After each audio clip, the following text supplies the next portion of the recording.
It was a cold December evening in 1999. Christmas lights were glowing across London, but at Stansted Airport, work never stopped. Cargo planes rumbled along the tarmac, hauling everything from electronics to holiday packages across Europe. Among them was a Boeing 747 freighter, registration HL7451, operated by Korean Air Cargo. It had flown all the way from Seoul, South Korea, stopping in Uzbekistan before arriving in London. Now it was scheduled to make one more hop, down to Milan, Italy. But in just 55 seconds after takeoff, that aircraft would be nothing more than burning wreckage in a wooded field. 4 lives would be lost. And the cause? A mix of faulty equipment, rigid hierarchy, and a breakdown in communication. The plane itself was a veteran of the skies. Built in 1980, it had nearly 20 years of service, over 15,000 flights completed, more than 83,000 hours in the air. Old but still dependable, at least on paper. That night, there were no passengers, just cargo in the hold and 4 men on the flight deck. The captain, Park Duk-kyu, was 57 years old. He had once been a colonel in the South Korean Air Force and carried himself with the authority of a man used to being in command. He had almost 13,500 flight hours, more than 8,000 of them on the 747. Beside him sat the first officer, 33-year-old Yoon Ki-sik. Bright and eager but still inexperienced, barely 1,400 hours total and less than 200 on the Boeing 747. He looked up to the captain. In this cockpit, his voice didn't carry the same weight. Behind them was the flight engineer, 38-year-old Park Hoon-kyu. He was the technical mind of the team, monitoring the systems, with more than 8,000 hours logged. And finally, on the jump seat, a 45-year-old maintenance mechanic along for the ride. It seemed like a routine crew, but cracks were already forming, and they started long before that night in London. The trouble began on the previous leg of the journey, flying into Tashkent. The captain's most important instrument, the Attitude Director Indicator, or ADI, had malfunctioned. The ADI is the display that tells a pilot whether the plane is level, banking left, or banking right. At night, when there's no visible horizon outside, pilots rely on it completely. If it's wrong, disaster can follow quickly. In this case, the ADI was showing a false bank angle. The culprit was a failed inertial navigation unit feeding bad data. Fortunately, it was daytime, so the crew spotted the issue and switched the system to a backup. They managed to land safely in London. On the ground at Stansted, engineers tried to fix it, but the repair wasn't perfect. The captain's ADI was still unreliable. The rules allowed the aircraft to fly as long as the backup worked, and so permission was granted. On paper, it was legal. In reality, it was a gamble. At 6:38 p.m., the engines thundered to life. The giant freighter accelerated down the runway and lifted off into the cold night sky. For the first few seconds, everything looked normal. But then the captain's ADI betrayed him once again. It told him the plane was banking left, when in truth, it was perfectly level. Trusting his instruments, Captain Park rolled the aircraft to the right. The first officer's ADI, however, was working correctly. He could see the plane tipping dangerously to the right. Nervously, he spoke up. "We're banking too much." The flight engineer added his voice. "Captain, your ADI is wrong." But the captain didn't listen. Years of authority, military training, and confidence in his own judgment made him dismiss their warnings. He was convinced his instruments were right and that his crew was mistaken.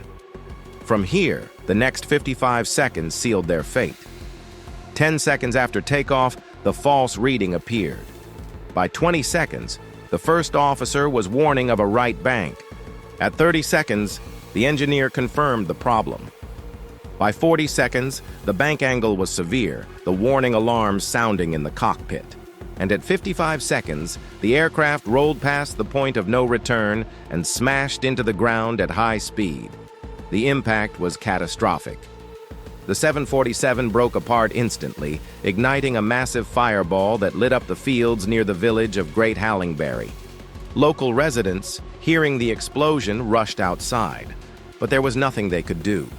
The wreckage was already scattered and burning. All 4 men on board were killed instantly. When investigators from the UK's Air Accidents Investigation branch arrived, they faced a grim scene, wreckage strewn across the forest, cargo containers torn apart, little left that resembled an aircraft. But as they pieced together the story, the pattern became clear.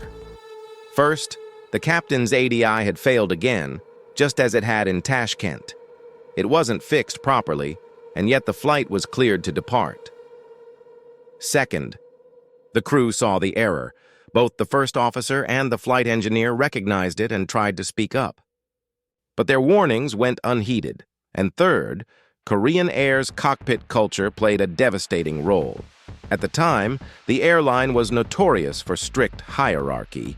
Junior officers weren't encouraged to challenge their captain. Deference and silence were safer than confrontation. It wasn't that the first officer didn't know what was happening. It was that he couldn't bring himself to take control from a superior officer, especially a former Air Force colonel with decades of experience. Sadly, this wasn't an isolated case. Through the 1980s and 1990s, Korean Air had a troubling safety record. In fact, by the late 90s, its reputation had sunk so low that the U.S. military placed restrictions on personnel flying with the airline. Flight 8509 was another in a string of accidents that all pointed to the same problems: incomplete maintenance, over-reliance on senior authority, and weak crew communication. But out of this tragedy came change. The accident forced Korean Air to confront its flaws head-on. The airline overhauled its training programs, introducing modern crew resource management, or CRM. This meant teaching pilots, especially junior ones, that they had a duty to speak up, and that questioning a superior in the cockpit was not disrespectful, but essential for safety. International experts were brought in. Boeing advised. Delta Airlines partnered to help reshape operations. Slowly, the airline's safety culture transformed.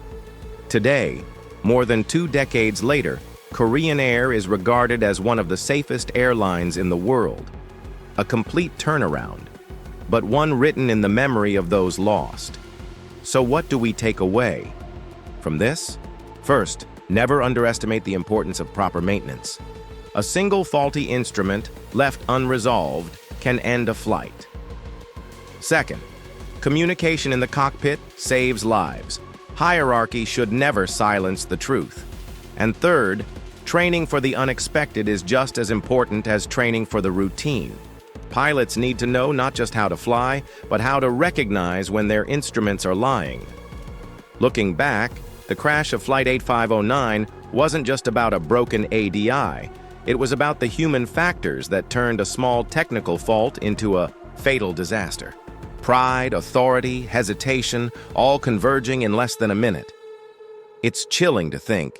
Had the captain listened for just a moment, had the first officer pushed back harder, or had maintenance fully grounded the plane, those 4 men might have made it to Milan. Instead, a wooded field near Stansted became the final resting place of a giant aircraft and its crew.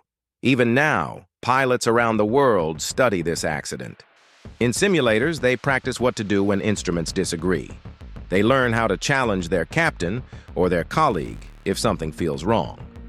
Because in aviation, silence can kill, and that is the legacy of Korean Air Cargo Flight 8509, a tragedy that reshaped an airline, taught lessons to the entire industry, and reminded us that sometimes the deadliest enemy in the sky isn't weather or engines or metal fatigue.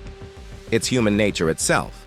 And that's the story of Korean Air Cargo Flight 8509, a crash that changed aviation forever. If you found this story interesting, don't forget to like, share, and subscribe for more incredible aviation stories.